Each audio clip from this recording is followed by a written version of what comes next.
एक ब्राह्मण था ना, वो एक ब्राह्मण था और वो मतलब जो महीने की जो एकादशी आती है, कृष्ण पक्ष और शुक्ल पक्ष की दोनों एकादशी रखता था वो। तो मतलब बहुत सालों से मतलब शिव मंदिर को ऐसे तो आराधना शिव मंदिर की मतलब ऐसे वहाँ पंडित जी शिव मंदिर में रहते थे, वो सारा सब कुछ नहलाना धुलाना भोग लगाना जो मतलब सारा सेवा करते थे, भोले बाबा की सब सेवा करते थे, मतलब सारा वहाँ सेवा करना, सब साफ सफाई करना। उनका एक शिष्य था, कोई एकादशी नहीं करता वो मतलब उसको उससे भूख बर्दाश्त नहीं होती थी, वो खाना मतलब ना कि मतलब वो भूखा नहीं रह सकता था। जो अब एकादशी के दिन होता है कि मतलब अन्न ग्रहण नहीं करते, अन्न में पाप होता है ना, अन्न ग्रहण नहीं करते, तो पंडित जी अन्न ग्रहण नहीं करते थे।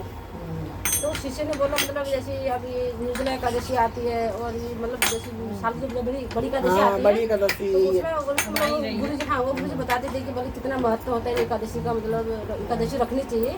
तो अगर पूरी न रख पाओ आप तो कम से कम साल की बड़ी एकादशी होती है उसको रखा करो, उसको बोलते थे। तो बोलते थे गुरु जी मैं रखने को तो रख लूँ मगर मैं मेरे को तो भूख लगती है, मुझसे बर्दाश्त ही नहीं होता है, तो मैं कैसे रख पाऊँगा। अब मतलब अगर मैं कुछ खा लिया तो वैसे भी वो उसका खराब हो जाए, टूट जाएगा, व्रत टूट जाएगा। उन्होंने बोला ऐसा है तुम नहीं कर सकते, दिन भर तो कर लो, ऐसा है क्योंकि इस कुटिया मतलब मेरे अलग से उसमें रहते थे, कुटिया में मंदिर में रहते थे, सेवा करते थे, उसके बाद अलग से कुटिया में रहते थे। फिर जब वो कुटिया में जब वो गए तो उसके गुरुजी बोले ऐसा है कुटिया में तो भोजन बनेगा नहीं, क्योंकि तुम दिन भर व्रत कर लो और शाम को तुम जाके उधर वो नदी किनारे रहते थे उन लोग, यहाँ नदी के किनारे तुम जाके अपने लिए आलू ले जाओ, उबाल के कुछ खा लेना, भाई जब तुमसे नहीं रहा जाता तो अपना कुछ खा लेना। तो वो गया और 2 आलू दिए उसको, भाई 2 आलू देके उसने थोड़ा सा अपना जो भी बना के खा लेगा। वो गया मगर भले ही वो व्रत वो चाहे नहीं रखता था मगर वो मन का बहुत सच्चा था, उसका भाव मतलब जो कहते हैं ना एक होता है बहुत पूजा पाठ बहुत नियम कानून से करने वाला, और एक होता है बहुत निश्चल होता है जिसका हृदय बहुत कोमल होता है, मतलब ना उसके मन में छल कपट कुछ नहीं होता। उसका भाव सच्चा था कि मैं उसकी इच्छा थी कि मैं रखूँ मगर मैं भूख की वजह से नहीं रख पाता, फिर भी जितना भी किया उसने भाव से किया था वो चीज़। जब वो वहाँ गया तो जब भी मतलब उसका नियम था, जब भी खाना खाता था वो भगवान को जरूर बुलाता था कि प्रभु आओ आप भी भोग लगाओ। जब वो वहाँ गया ना, जब उसने बनाया आलू उबाले बनाया खाने के लिए, जब वो बैठा तब उसने भगवान को से बुलाया कि प्रभु मैं भोजन करने जा रहा हूँ, आप भी आके प्रसाद ग्रहण कीजिए। तो स्वयं साक्षात मतलब लक्ष्मी ये विष्णु भगवान और लक्ष्मी माता आए और जो आलू का जो बना रखा था वो उन्होंने खा लिया। अब उसके लिए कुछ बता नहीं, वो उनको दिखाते हुए देखे तो उसको भी मन करे कि मैं भी खाऊं, मेरे लिए भी थोड़ा सा बचा दे, वो बचाया नहीं, उसके लिए नहीं बचाए। देखो उनकी जब उनको लीला करनी होती ना तो वो ऐसे ही करते ही है अपने भक्त पर। तो उन्होंने सब खा लिया, उसके लिए कुछ नहीं बचा।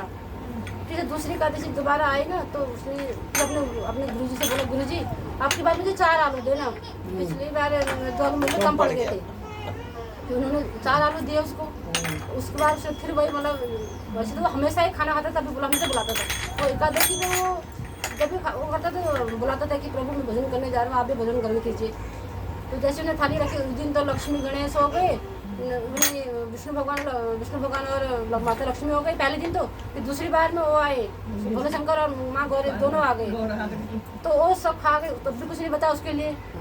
जब वो अगली बार से जब अपने गुरुजी के पास गया तो उन्होंने बोला कि गुरुजी आप तो कम से कम मुझे आधा किलो के बराबर आलू दो, जब भी मैं बनाता हूँ तो मैं भगवान को बुलाता हूँ तो वो भी आते हैं, वो सब खा जाते हैं, मेरे लिए कुछ नहीं बचता। तो बोले पंडित जी बोले ऐसे कैसे, मतलब पहले से व्रत रखता नहीं था और अब मेरे कहने पे व्रत रख रहा है, तो अब ये कह रहे हैं कि भगवान आ जाते हैं वो खा जाते हैं। मैं इतने सालों से तपस्या, इतने सालों से मैं कर रहा हूँ सेवा पानी, मुझे आज तक भगवान ने कभी दर्शन नहीं दिए और इसका क्या खाना खा जा रहे हैं। तो उन्होंने ठीक करा, उन्होंने पंडित जी ने बोला चलो ठीक है कोई नहीं, उसको दे दिया, आधा किलो आलू दे दिए, फिर बना खा। तो पंडित जी ने सोचा कि आज ये जा रहे हैं तो मैं देखूंगा कि कैसे ये बोलता है रोज रोज कि वो आते हैं भगवान खाते हैं। और जिस दिन वो जब आधा किलो आलू ले गया था ना तो उस दिन मतलब इतना वो स्वयं माता लक्ष्मी और विष्णु भगवान स्वयं वो खुद वो खाना बना रहे हैं और इतने लोग आ रहे हैं, भंडारा पटारा इतने लोग, इतने भगवान मतलब जितने 33 करोड़ देवी देवता जितने हैं ना सारे लोग आके सब वो भोजन मतलब माता लक्ष्मी स्वयं बना रही है। जो माता लक्ष्मी जब स्वयं बनाएगी तो कमी तो होगी नहीं। वो आधा किलो आलू जो उसका था वो तो इतना हो गया, मतलब माता लक्ष्मी और विष्णु भगवान गौरा माता सब मतलब खाना बनाने में लगे हैं और खिला रहे सबको, तो सब खा रहे।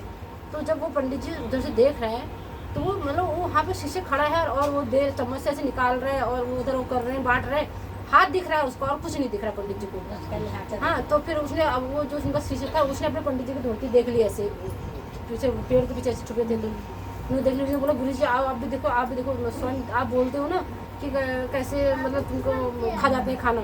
देखो किस टाइम आज तो माता लक्ष्मी, माता गौरा, स्वयं भोलेनाथ, विष्णु भगवान सारे 33 करोड़ देवी देवता यहाँ आके सारा इतना भोजन प्रसाद ग्रहण कर रहे हैं। तो वो बोलते हैं कि मतलब उसको विश्वास, वो बोलते हैं मुझे तो कुछ दिखाई नहीं दे रहा है कि कैसे बोल रहे हैं। तब उसने तो बोला कि तुम्हें दिख रहा है, मुझे तो कुछ नहीं दिख रहा है।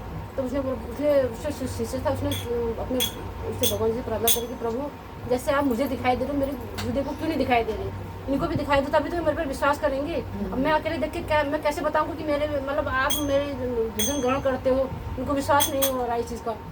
तो उन्होंने उस शिष्य के बल से, उसके प्रभाव से, उसकी अहेतु की कृपा करी कि वो पंडित जी को दर्शन हुए ना। तो वो जो उसके गुरु जी थे ना, उसने साक्षात अपने शिष्य के चरणों में दंडवत प्रणाम करा कि धन्य है तेरी मतलब भक्ति जो मैं इतने सालों से कर रहा हूँ, मेरे में ये सामर्थ्य बल नहीं, इतना मतलब शायद मेरे में त्रुटि होगी कुछ जो मेरे को प्रभु ने आज तक दर्शन नहीं दिए। इस भोला भाले की इसकी वजह से आज इसकी वजह से मुझे आपने दर्शन दिए, उसके अपने शिष्य के चरण उसने स्पर्श कर लिए।